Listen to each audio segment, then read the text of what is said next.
Yeah, I feel the SA teams are at a disadvantage come the first September, October, and November months of the URC.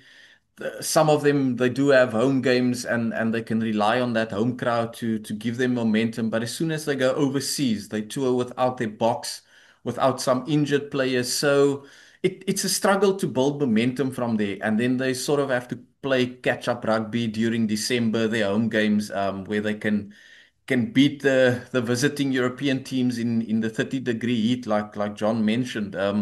So I feel somewhere um, the overlapping of the start of the URC and the end of the rugby championship. We are somewhere going to have to look at that to just see how the SA sides can be helped. Because if you remember, the Stormers, for argument's sake, started off so poorly and they were chasing a home playoff. And eventually, for Hmm. second year in a row, they missed out last year. They had to travel to Glasgow again and they got knocked out again because they just didn't have the player capacity anymore to I don't want to say pitch up, but to front up to what Glasgow, a former championship side, brought to them.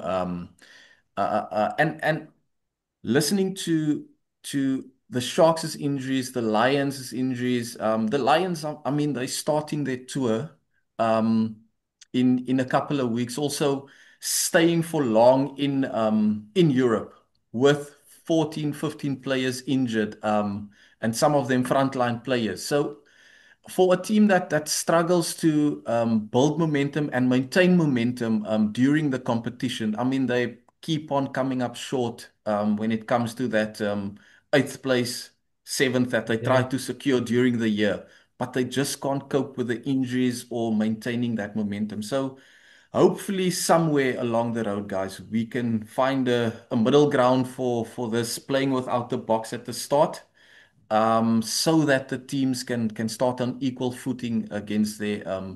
European URC counterparts. I don't know how you guys see that going.